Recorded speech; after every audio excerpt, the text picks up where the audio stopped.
Bonjour et bienvenue dans cette nouvelle vidéo. Nous allons ici réviser quelques dates de la leçon sur la reconstruction de la République en France après la dictature de Vichy et revoir une technique de construction de la frise chronologique. Voici l'intitulé de l'exercice. Il y a donc 8 éléments à représenter et ils sont classés ici dans l'ordre chronologique.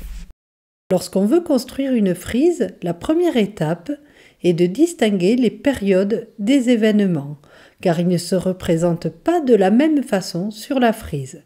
Les périodes durent, elles ont un début et une fin. Ici, on ne voit qu'une seule période. Je la repère parce qu'elle a une date de début et une date de fin. C'est le GPRF, c'est-à-dire le gouvernement provisoire composé de résistants avec à leur tête De Gaulle qui dirige la France après la libération d'une grande partie du territoire et l'exil en Allemagne du maréchal Pétain qui dirigeait le régime de Vichy. Après avoir différencié les événements et les périodes, il faut se soucier de l'échelle. Ici, celle-ci est donnée à titre indicatif.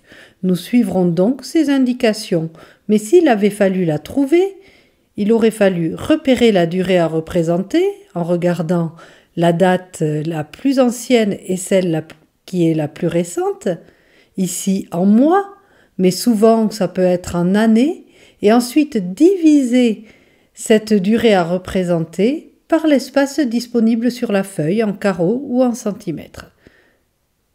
Comme il n'y a qu'une seule période, ce n'est pas la peine de faire une frise large, 2 carreaux suffiront. Voici donc notre frise de 24 carreaux de longueur et de 2 carreaux de largeur. Ensuite, il faut la graduer. Comme un carreau représente 2 mois, une année est représentée par 6 carreaux, ce qui nous fait 5 graduations en comptant le début et la fin de la frise, ce qui est très bien. Il faut compter entre 3 et 6 graduations, pas plus, pour qu'elles ne soient pas trop serrées et gênent la lecture, et pas moins pour se repérer tout de même.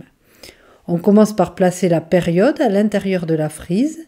Je délimite le début et la fin par des traits noirs et j'inscris les dates à l'intérieur. Je mettrai la signification à la fin de ma construction dans une légende. Une fois les périodes placées, on commence à mentionner les événements. Tout d'abord, le 8 juillet 1943, le décès de Jean Moulin. Pour placer un événement, je choisis une couleur différente de celle du cadre. Je fais un trait qui dépasse au-dessus et au-dessous de la frise. J'inscris la date au-dessus et la signification en dessous, le tout de la même couleur. Pour en revenir sur le sens, Jean Moulin est un résistant envoyé en France par le général De Gaulle pour unifier les mouvements de résistance intérieure. C'est lui qui est à l'origine de la création du CNR, le Conseil national de résistance. En mars 1944, c'est l'adoption du programme du CNR qui énonce les mesures prévues par la résistance pour reconstruire le pays après la libération. Ce programme est important car il sera l'inspiration des dirigeants du GPRF. En avril 1944, les résistants annoncent l'obtention du droit de vote pour les femmes.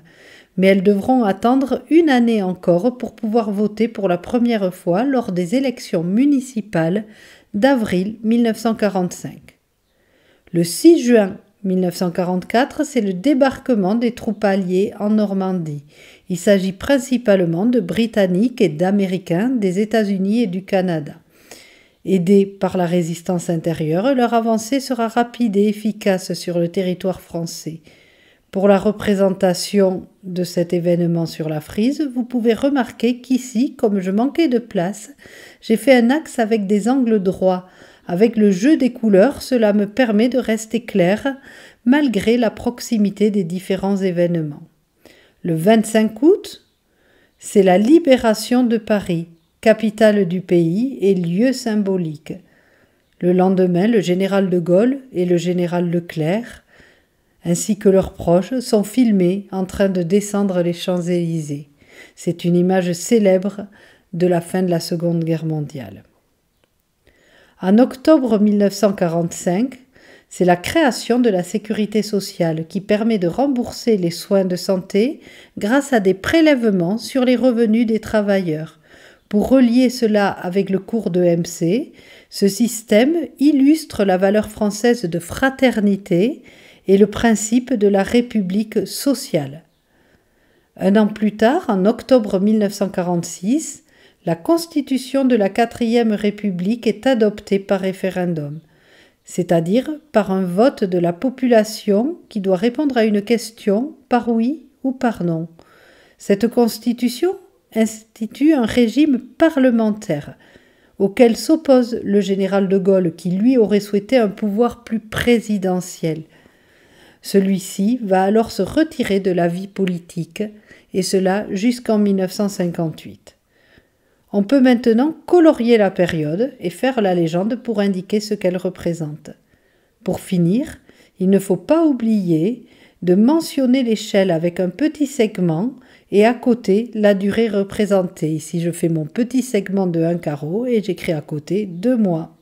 Voilà, la frise est terminée. J'espère que cette vidéo vous sera utile. Je vous souhaite de bonnes révisions et je vous dis à bientôt.